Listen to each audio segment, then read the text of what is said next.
We are here at the 2017 Tokyo Motor Show, and as ever there's a real buzz over here. A very Japanese focused show.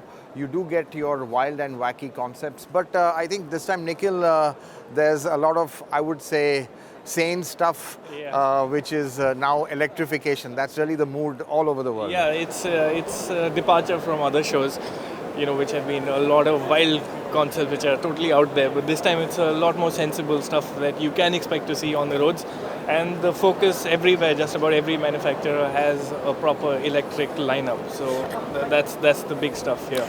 Of course, we are going to be looking at the India-specific stuff. Not too much here at the Tokyo Motor Show. Of course, Honda's shown some stuff. We've seen the new Civic over here, the CR-V, but we've already shown you that. But we're going to take a closer look at the Civic, and we're going to take a closer look at some technologies which might make it to India as well.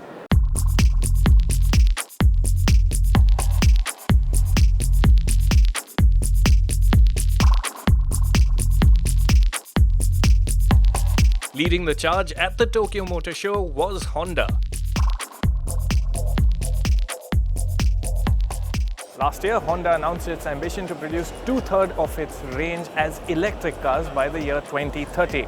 And at the Frankfurt Motor Show a few months back, it showed the urban EV concept. Now that's a decidedly retro but very cool looking hatchback that will make it to market by the year 2020 in Europe first and then Japan.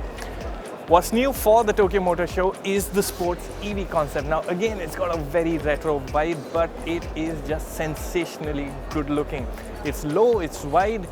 Honda hasn't revealed the specs as yet, but you can trust them to come up with something of a driver's car. Fully electric it may be. Hopefully, in the years to come, these are the type of models Honda will bring to India as well. One Honda that is now confirmed for India is the Civic, and it was at the Tokyo Motor Show too. The Honda Civic may be at a discreet corner of Honda's expensive stand at the Tokyo Motor Show, but this is an important car for India. After years of dilly-dallying whether they should get it to India or they shouldn't, Honda has finally confirmed the Civic is India bound. You will have to wait till about 2019, which is when the facelifted version will come.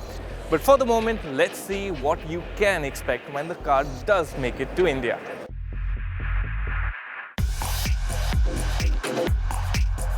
The latest Civic is low-slung and just so sleek. It's got a slightly drooping nose and fluid lines all over, and in profile particularly looks completely unique.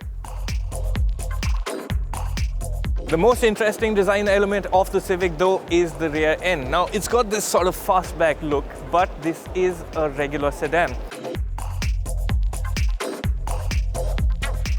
The boot opens normally, and it opens to reveal a fairly sizable luggage bay as well.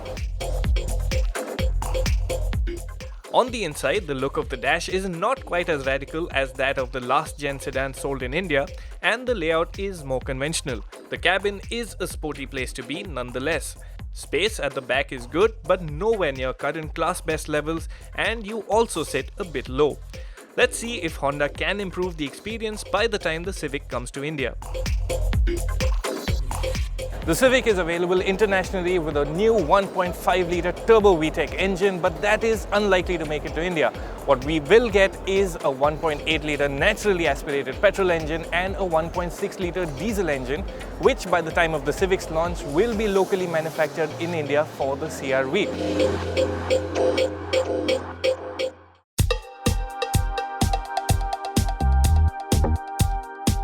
From Honda, let's switch attention to Nissan, where there were also some India-relevant models on display.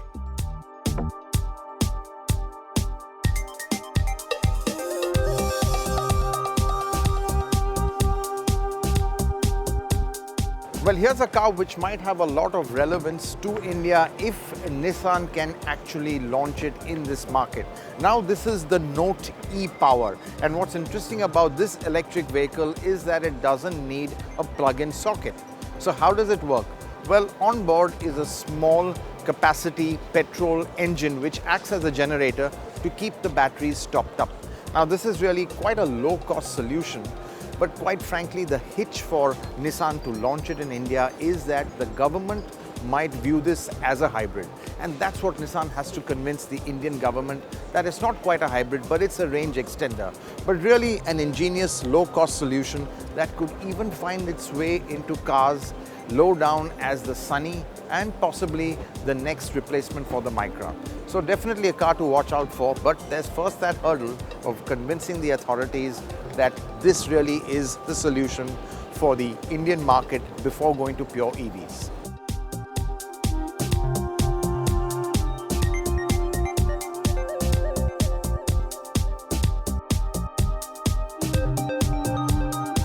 You can't talk electric vehicles without a mention of the Nissan Leaf, the world's best-selling EV.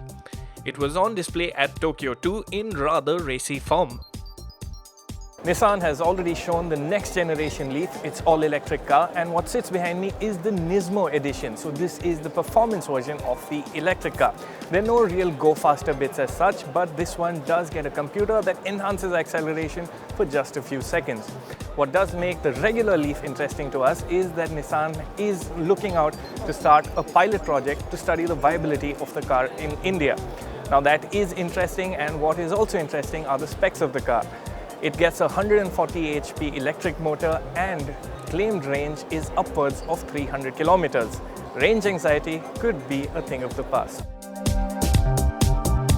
But hogging the limelight at Nissan's Tokyo Motor Show exhibit was the IMX concept.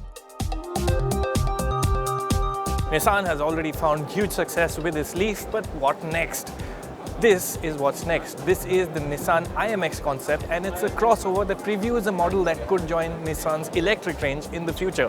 Well, this one's based on the Leaf platform, but it does get newer tech.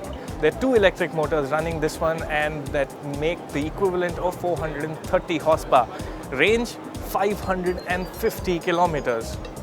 Quite impressive.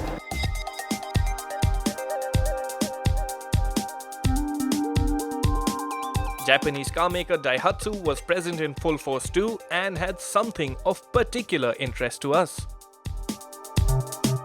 Now, Japanese carmaker Daihatsu had 5 new concepts on display at the Tokyo Motor Show, but the one that caught our attention was the DN Trek. Now, this is an SUV, but what makes it particularly interesting to us in India is that length measures 3980 mm. That's under 4 meters, making it a compact SUV. Could this be one of the probables for India? We certainly hope so. Let's see it in a bit more detail. The DN Trek is a handsome SUV. Ignore the oversized wheels and rear door opening, and what you will get is a fairly good idea of what a production version will look like. It's got the right proportions and has a neat and clean look. The concept's interior is quite futuristic, but you can expect some elements to be retained as well. Powering the concept is a 1.2-litre hybrid petrol engine, which, if you think about it, fits right in with the sub 1200cc displacement requirement for petrol compact cars in India. Now, there is some uncertainty whether Daihatsu will actually come to India, but remember one thing. Toyota owns Daihatsu, so if this car doesn't make it to India as a Daihatsu, who knows, it could just be Toyota's sub 4 meter SUV. Over at the Toyota exhibit, things were slightly more radical. The Fine Comfort Ride fuel cell vehicle concept is Toyota's idea of the evolution of the luxury sedan. And there was more.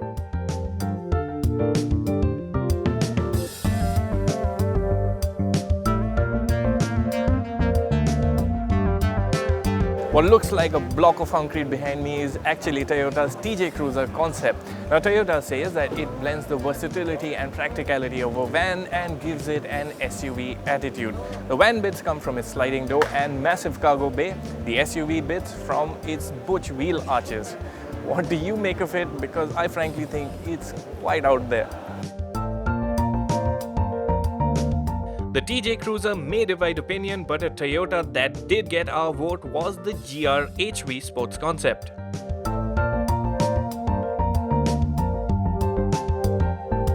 If Toyota made as many sports cars as it showed concepts of, it would have a lot of sports cars in its lineup. Anyway, this is the new GT hybrid vehicle sports concept, and it's based on the GT86. It looks quite stunning on the outside. It's got a Targa roof, a hybrid power plant, and it's rear-wheel drive.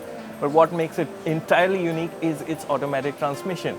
It's a regular automatic, but it comes with a manual mode with an H-pattern shift gate. Yes, you can shift gears like you would in a manual, but there's no clutch. Lexus also had a concept of its own on show. Behind me is the Lexus LS Plus concept. Now the Lexus LS has already been shown, it's in production and it will be headed to India sometime soon. The LS Plus concept is slightly more radical. It shows the design direction Lexus is headed in. If you look closely, you can see hints of the LFA supercar in it. But in general, it's a very outlandish design language. What the LS Plus is also about is autonomous technology that will make its way to Lexus's range of cars in 2020. There will also be over-the-air updates, something which we've seen on Teslas before. But when will all of this come to India is anyone's guess. Time to shift focus to Suzuki that had a wacky all-electric off-roader on display. Well, Suzuki has launched a lot of pint-sized concepts over here, but the one that's really caught my eye is the e-Survivor. Now, as the name E suggests, it's all electric. And if you look at it, it's got a real off-road, a real 4x4 theme. Now, this is the modern-day Gypsy, or I would say the future Gypsy. This is what it's going to be all about. And we know what the Gypsy was. It was compact, light, very capable off-road. And probably the e-Survivor, one day when it gets into production, will have those same attributes. Meanwhile, Mitsubishi gave a glance of what a future Evo could look like. When the last generation Mitsubishi Evo died out, we always knew that it may not return as a sedan. Well, what stands behind me is the E-Evolution, and it points to what the car could return as, and that is a crossover. This one gets 3 electric motors, so that's 1 main electric motor and 2 electric motors at the back. There's permanent all-wheel drive, and there's also going to be autonomous technology. But what enthusiasts will like is that this car should be true to its rally heritage, and it points to a crossover that should join Mitsubishi's lineup in the future. A crossover versus a sedan, you could think of the added ground clearance as the big advantage. Of all the concepts on display, the one that really did it for us was the Mazda Vision Coupe. The long and sleek 4-door coupe concept is downright beautiful. The world needs cars as gorgeous as this.